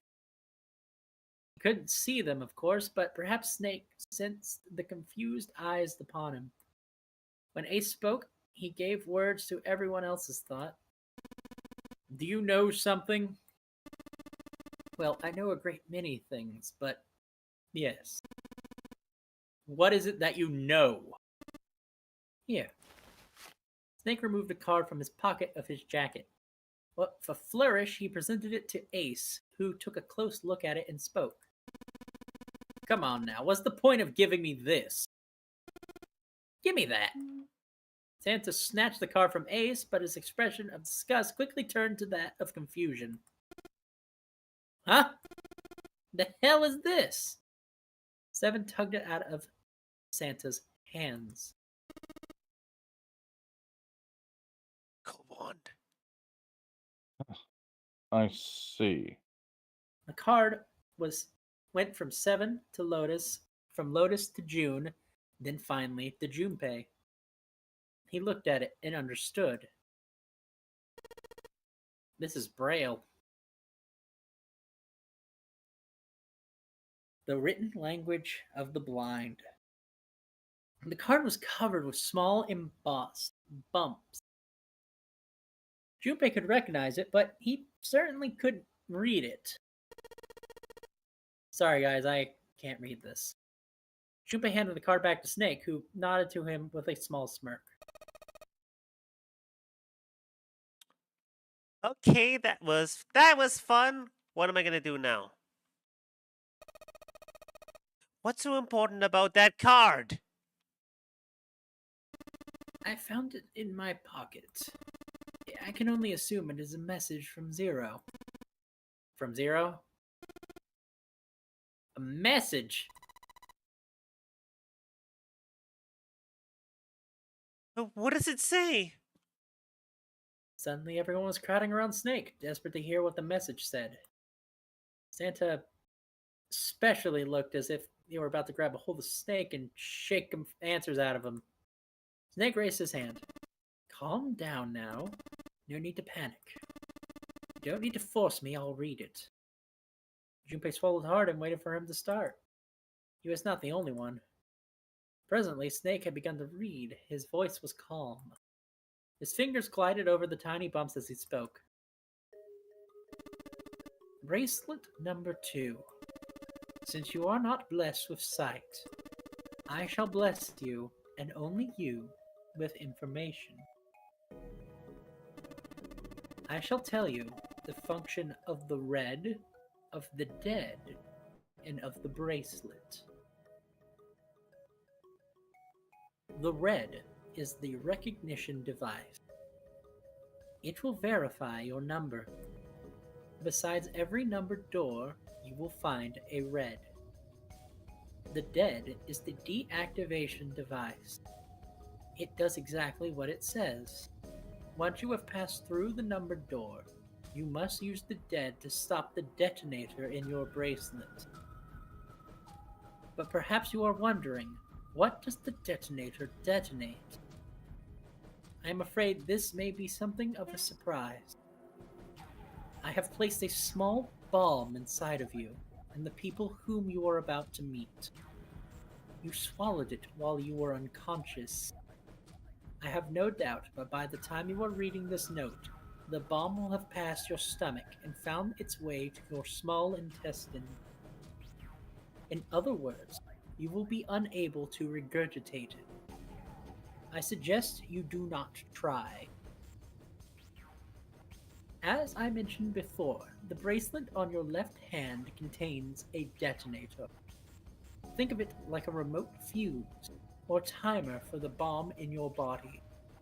There is only one condition that will cause it to detonate. That condition is that you enter a numbered door. Once you have done so, the timer will activate. No matter who you may be, you will have 81 seconds. If, after that time, the detonator has not been deactivated, it will send a signal to the bomb in your body, instructing it to explode. In order to deactivate the detonator, every person who has verified their number at the red must also verify their numbers at the dead. Once all numbers have been verified by the dead, you need only pull the lever at the side and the countdown will cease. Anyone who does not verify their number at the red will find themselves unable to verify their number at the dead. That is to say, if you pass through a numbered door without verifying your number at the red, in 81 seconds, you will be dead.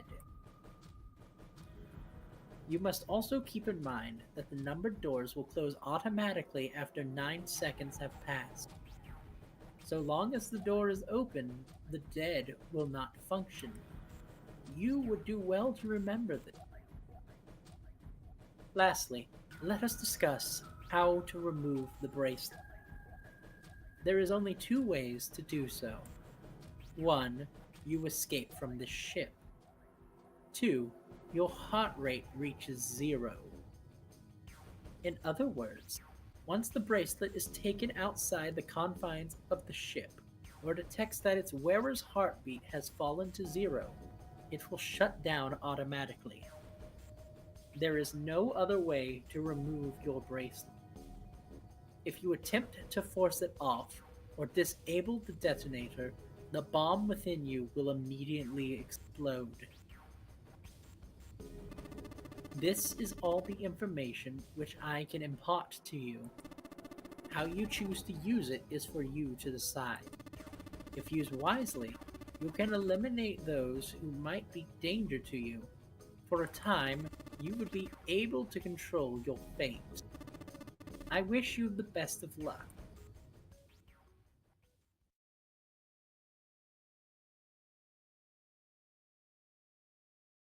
What do you think of that? That's pretty awesome. That's really well Snake planned out. Yeah. Snake finished reading and carefully returned the card to his pocket. The message had been lengthy, but the meaning was clear.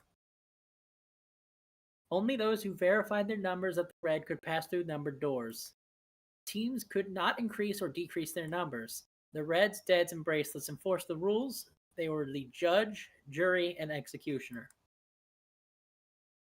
In defiance of Zero's suggestions, both Santa and Seven put fingers down their throats and began to gag. The rest stiffened. Some touched their stomachs. Some simply stared at their bracelets. Junpei gingerly touched his stomach. There was a bomb inside his body. The thought of it made him queasy. Pause for a second. Yeah. Junpei gingerly touched his stomach. There was a baby inside his stomach. The thought of it made him queasy. Yeah. Yeah. I just like the mastermind literally says, "Don't even bother gagging yourself. It's probably not going to." Yeah, seven and Santa just immediately. Get it out. Get it out. Don't even bother. No, I understand some Don't of you even might be bother with it. tempted to do something stupid, but let me Yeah. assure you, putting a finger down your throat will not. Oh, you're doing it. You're doing it, aren't you? Yeah. Are you doing it before His because I stomach said it? felt hollow and his legs were weak. Why had Zero designed such a ludicrous game? Junpei looked over at the others. All right, I'm gonna ask you one more time. Do any of you know anything about Zero?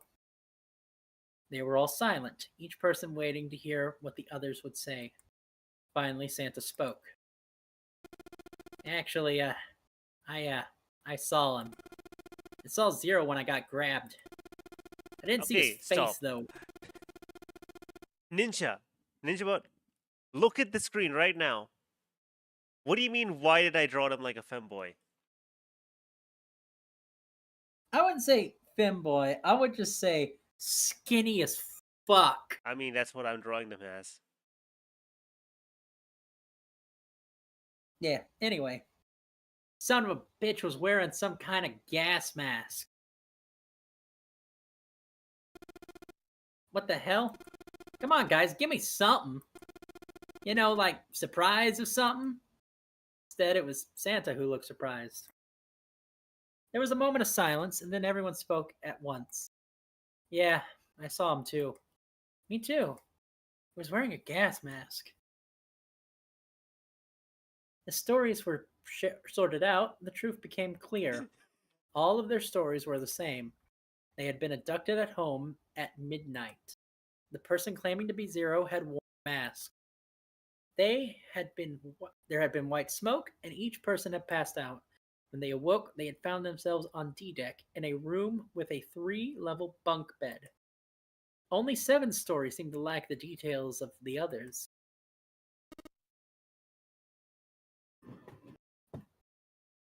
Go Mountain.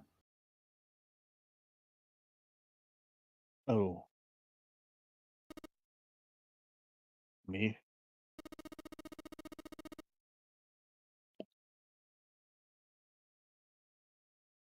Hot second. Yeah. Yeah, well, mine was just like the rest of you. That's all he had to say. It occurred to Junpei at the same time that it didn't sound strange, but he didn't press the issue. He hadn't done so because there was something that struck him even stranger. That was the mystery of the relationship between Snake and Clover. For some reason, they had been abducted from the same room and woken up in the same room. Junpei looked at them thoughtfully. So what's the deal with the two of you anyway? It was Clover who answered. Clearly she felt she had nothing to hide. We're siblings. Good old classic pink and brown. Well, I think it's obvious she's dyeing her hair. Yep. Well, hopefully. I don't know if you know this, Star, but bright, like neon pink is not a normal color. Enemy would beg to differ. Yeah, anyway. Siblings. Yeah? Well, Snake's my older brother, obviously. That means I'm the little sister. Is that really so understand? Did you think I'm supposed to be the older sister? Can I say something that might shock you a bit? Go ahead. He's only older by like months. They're roughly the same age. Excuse me? Yeah, What? I believe that's the case. What? They are supposed to be roughly around the same age. What? Yeah. Ah! Man, anime is not fair.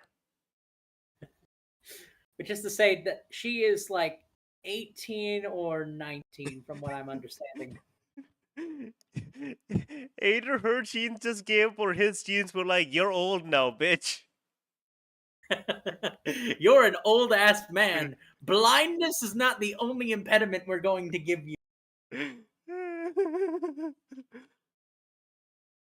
Anyway, Junmei was taken aback. The others seemed just as surprised. She is correct, of course. He laid a hand on Clover's shoulder. Are you surprised?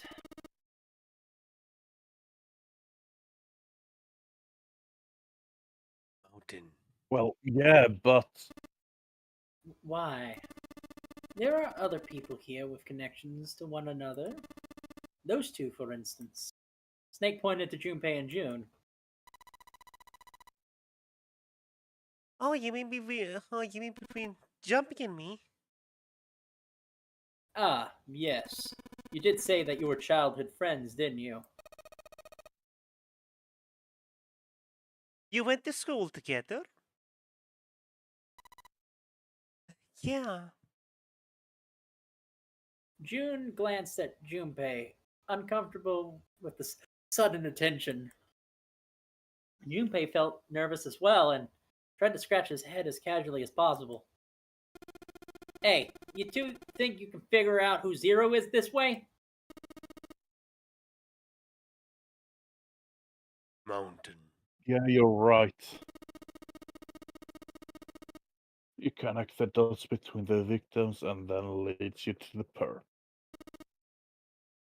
Textbook stuff. Junpei Chun. Does any of this ring a bell? Ring a bell. Ring a bell? They looked at one another, and like it's staged, they both tilted their necks at the same time. No, like I two don't think. confused dogs. No, I don't think Zero's name is Ring a Bell. Ring a bell? But are you sure? Maybe Annabelle. Lotus. Well, perhaps you went to school with the son of a multimillionaire? A multi-millionaire? Excuse me? Son? Oh, well, someone bought this boat and set up all of this. Whoever a Zero is, they must be incredibly rich and a right bastard. Jeff Bezos. Well, we can't be sure of that. To me, this seems like it's the work of an organization, not an individual. Zero is most likely, similarly, the representative of that larger. What sort of organization? Amazon. It could be a number of things. An army, perhaps research group. Perhaps this is some sort of psychological experiment. If it is, then it's a pretty fucked up experiment. I don't know if you remember this, Gramps, but a guy just died. And if he didn't die, we've been inflicted with permanent trauma that'll haunt us for the rest of our lives for no reason. Dead hung in the air, heavy and ominous. The room went quiet again. You know? I don't know who the hell the Zero asshole is, but I know for sure he ain't gonna be pretty. He's gotta be pretty fucked up in the head to do all this. If this was one guy, he's got some serious issues. You know? From Anyway. red to dead, there'll be no redemption. Saving! We're done for today. We got an intro. We solved one escape room, and we've not gone through any of these goddamn doors yet. I am glad that I managed to at least make that stupid joke before, before stream ended. Yeah. And unfortunately, we have gotten none of the 6 endings. There's. Well, we just fucking started. How will we get 6 endings? It's a 9-hour game and we're 1 hour in. Well, it's 9 hours in game time. In game, that's what I mean. There's. Okay, hold up. 1 second. Look over. Okay, Look in chat. Here's the art I made. Star, I was wrong, slightly. He's 5 years older than Clover. Okay, 5 years is not. 5 years makes more sense. He's about like 24, 25, and she's like 18, 19. I believe 5 years. Otherwise, I'd be like, months? Months? What? I was mistaken. I knew he is the older one. I just didn't know by how much, but I knew it wasn't that much. So did you see the art? We got a main character boy here just pog facing like, whoa, look what this is. And you got 0. I mean, sorry, you got 7. Santa 3. Sorry, you got Santa being a stylish AF. Also, he no longer looks like a femboy now that I've put clothes on him. And adjusted it correctly. Nah, he still looks like a femboy. But he doesn't look like more of a femboy than his actual art. Star, I have to agree with Ninja in regards of the childbearing hips. Yeah. That boy is thick. I do not apologize. I seek your death. Anyway, anyone who's watching so far, it's been a very fun time. I'm looking forward to continue this next week. Next week. Next week, remember, is Bomber's birthday. And I will be doing a game of my choice. A very weird game. For now, it's been fun. Goodbye.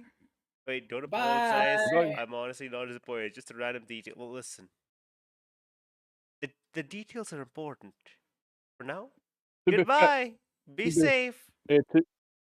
to be fair, Star have a tendency to draw femboys.